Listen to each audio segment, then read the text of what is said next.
Mga kapraps, dito tayo ngayon sa bayan ng Sidiloan, Laguna. Meron tayong property na pupuntahan. Ito na po mismo mga kapraps, ang property. Tabing highway lang po. Itong direksyon na to ay papunta po sa Quezon. Maludaanan natin ay Real Quezon, papuntang Infanta. Tapos pwede rin tayong dumaan dito papunta sa Marilaki Highway.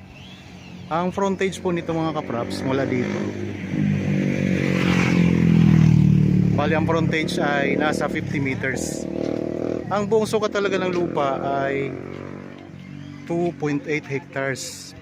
Pero ang binibenta lang ng may-ari ay 2 hectares lang po, kasi ang 8,000 square meters ay nilalaan po sa tenant ng property. Kaya wala na kayong problema sa tenant mga kaprops. Mayroon ng access ng kuryente at saka tubig dito. Ang kagandahan, ang tubig dito mga kaprops ay galing sa buka, libre. Kaya tipid na kayo dito mga kaprops. Tara, puntahan natin ang property. So dito meron tayong medyo paakyat. So medyo pa-slope kasi itong property mga kaprops. Ayan po.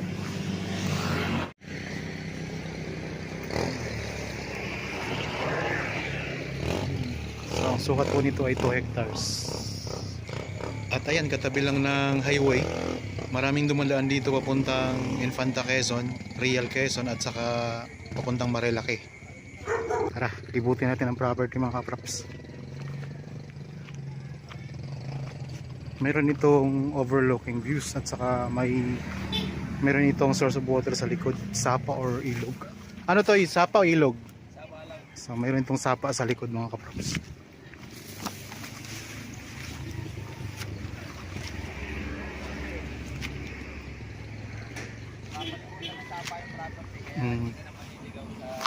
Boundary na isapa. So ang boundary nito ay isapa. 2 hectares ang buong sukat nito ay 2.8 hectares. Oh, pero ang binebenta ay 2 hectares. So ang binibenta ay 2 hectares lang. Ang kalupa niya. Hanggang doon Kasi medyo baba na yun ang sapa. ang boundary na isapa na. Pag ganun. Kaya hindi ka mali dito kasi sapa yung kalindir. Oh, yung kalsada na rin yun, ano? Yung may naglalakad. Diba, may dinedevelop dun. Yan mga kaprops, ito ay 2 hectares ang binibenta. Boundary ay sapa. So ito po ay walang tanim, ano? Wala siyang tanim. Pero ang ganda ng view dito, mga mountain views.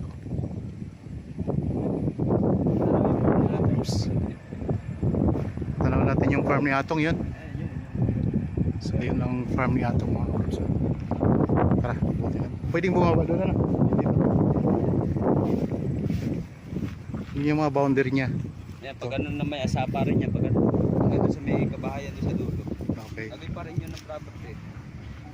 Yung lahat na nakita mong bahay dito sa kabila. Agad din yun. Yun yung bibigyan, yung mga bahay doon Yung mga bahay na yun ang bibigyan ng 8,000 square meters. Kaya 2 hectares lang yung bibenta. Kaya babawas din yung lupit na yung 8,000. Kaya yung mga bahay sa harap.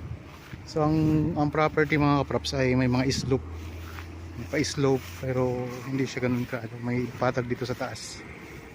Ayan yung sapa niya. Wala doon. Sapa. Nakawala ng tubig yung kasama.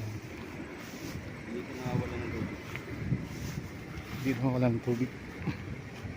Yun, sapa. Boundary niya. Sa pababa ito ang ano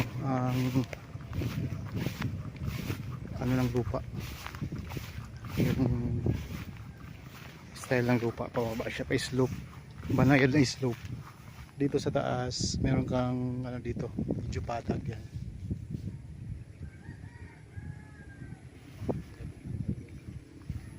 So ang kagandahan mga kaprops, itong lupang ito, property na to ay tabi mismo ng highway, yung papunta po sa Infanta Quezon at papunta po sa pag tayo papunta sa kanan, papunta na po yun ng town proper ng Siniluan.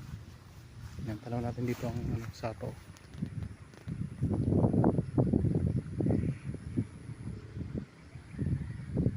Kung sakali mag-interested kayo, pwede kayo magpa-schedule sa amin ng actual viewing para makita nyo ng personal itong property.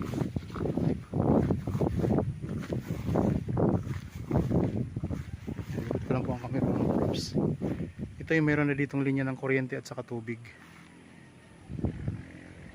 Ito yung paikot niya. Wala siyang tanim mga katraps. Pero ang ganda dito, tingnan nyo.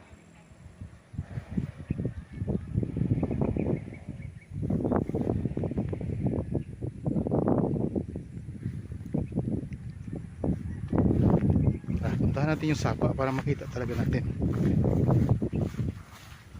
So pwede kayo maglagay dito ng hagdan mga kapraps pababa. Punta sa sapa.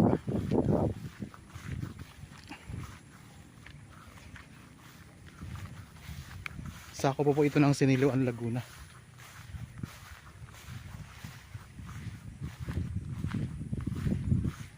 Ang frontage, nabanggit ko lang po kanina, ang frontage nito ay nasa 50 meters. So ang kabuuang sukat nga po nito ay 2.8 hectares, pero ang binebenta lang po ay 2 hectares kasi yung 8,000 square meters ay ibibigay po yun sa may mga bahay doon sa unahan, sa mga tenant.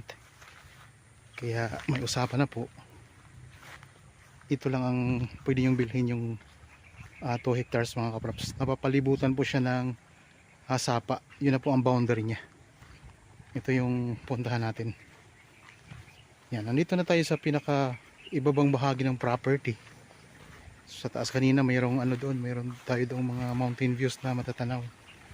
Yan, ito na pong boundary mga kapraps. Sapa na to. So ang sapa na to, based sa mga nakatira dito, hindi po siya natutuyuan ng tubig. Yan, kahit maliit lang siya na sapa, pero di siya natutuyuan ng tubig mga kapraps kahit summer. Dire-diretso po yan dun, pinaka boundary nitong property. Kung natin mga kapraps, nasa 70% ang slope, pero banayad lang po ang pagka-slope mga kapraps. Hindi siya yung bangin. Slope siya na banayad lang. Maganda siyang i-design kung sakaling gusto nyong ipa-design yung property. Maganda ito. Pwedeng magtayo kayo dito ng resort mga kapraps. Pwede ring rest house ninyo. Yan, ito yung pinaka-boundary ng property. Itong sapa na itong ating kinaroonan ngayon.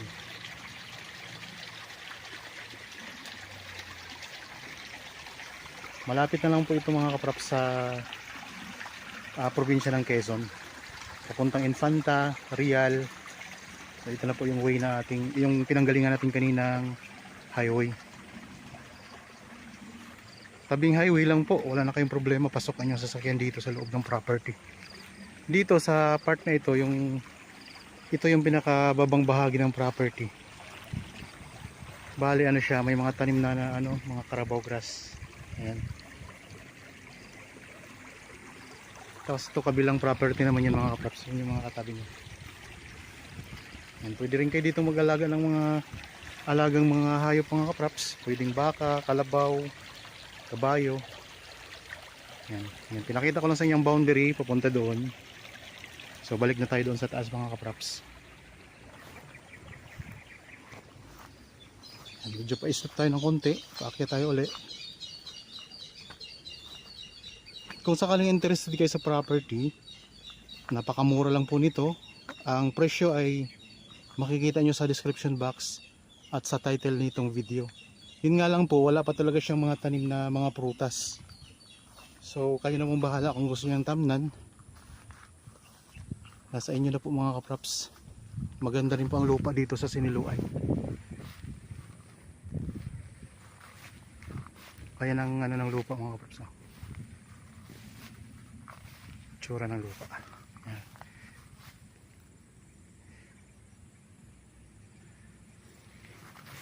Mas maganda po kung sakaling nagustuhan nyo tong property, pupuntahan nyo po para makita nyo talaga yung actual na itsura niya.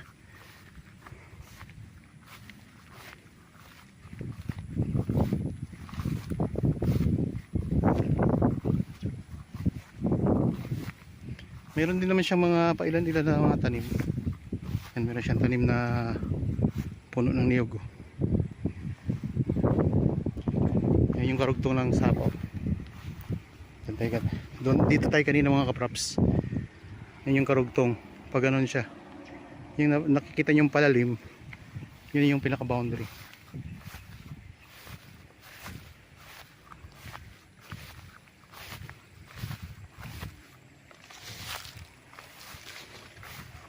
Yan, dito tayo ngayon sa may gilid ng property.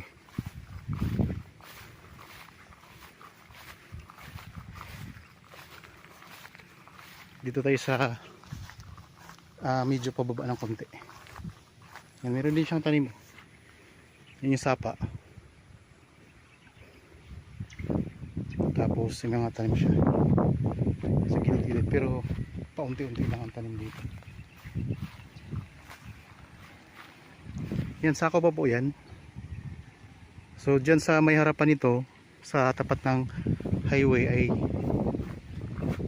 nandyan po yung mga bahayan. Yung sinabi ko kanina na babawasan dito sa property na 8,000 square meters. Okay, magkakaroon lang tayo ng frontage na 50 square meters. 50 meters ang frontage. So ayan po ang sapa mga props. Ituro ko lang ulit yung boundary. Mula po doon pag ganun sa kabilang property na po yung natatanong natin, hanggang diyan lang po tayo. Ayan, pag ganun po. So galing tayo doon kanina, tapos ang tayo dito mayroong puno ng niyog dito sa gitna.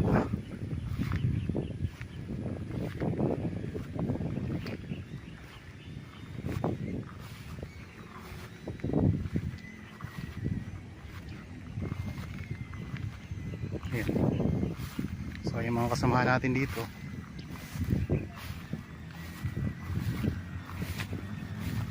punta naman tayo dito sa kabilang gilid ng property mga props.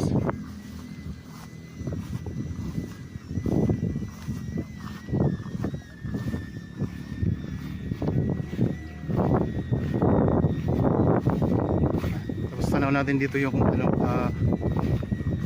farm ni Atong Ang. Tapos sa inyo may mga bahayan na rin dito, magandang bahay.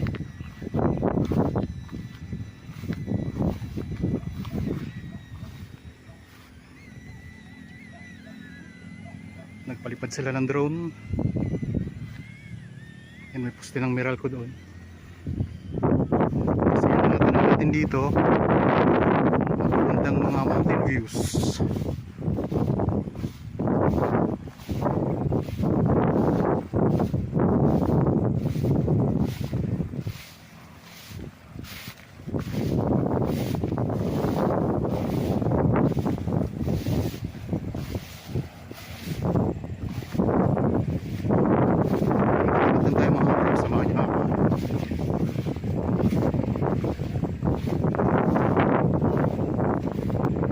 Ayun yung farm ni Atong Ang mga kaprops dito sa Siniluan. Yung mga katabi natin, yung bahayan na po yan, tapos yan po ang highway. Diyan ang highway mga kaprops, yung pinanggaling natin.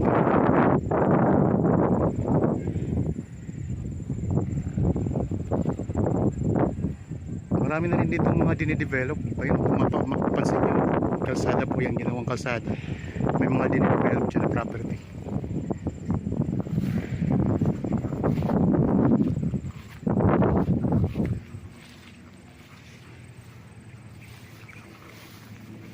So kung interested kayo sa property mga kaprops, pa-schedule lang kayo sa amin ng actual viewing.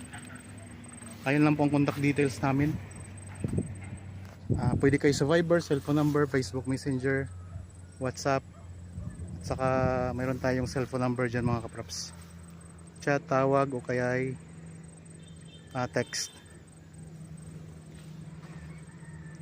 Okay, ulitin ko lang mga kaprops ha, ang property na ito ay ang kabuuang sukat 2.8 hectares Pero ang binibenta lamang po ay 2 hectares kasi yung 8,000 square meters ay ilalaan po yun sa tenant dito sa property.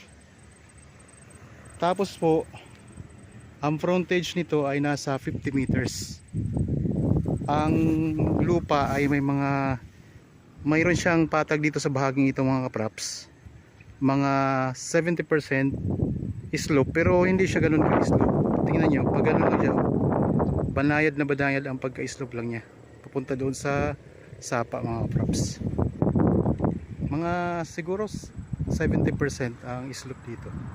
Tapos 30% ang patag. Ayun, no? Tanaw natin dito ang bus mga kapraps, mga dumadaan papuntang Infanta. Nadaan dito ang doon sa highway ang bus na Raymond na biyaheng Quezon.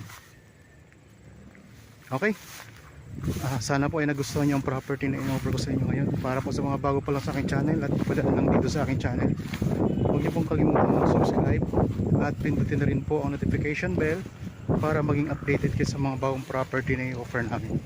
Maraming salamat po. Lagi tayong mag-iingat at God bless po sa ating lahat mga kapraps.